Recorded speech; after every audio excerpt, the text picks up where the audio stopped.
Hi YouTube, this is 1973 Ninja Master.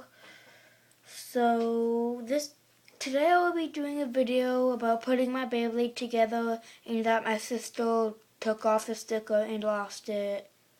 So I call it Unknown.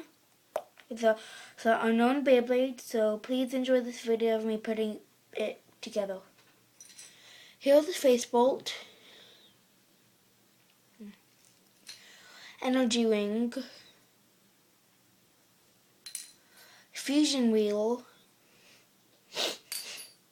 spin track, and finally the performance tip.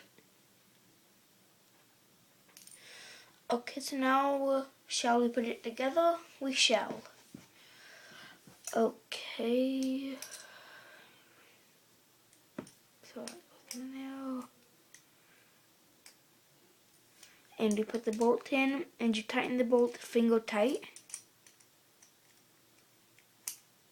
And then you tighten it with this little tightening tool.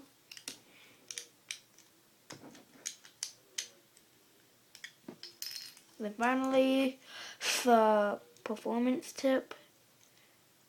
Put it on and then turn it until you hear a slight click. So now you're all set to play.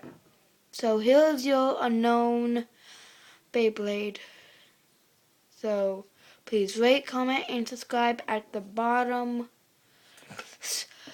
So thanks for watching. This is 1973 Ninja Master. So bye.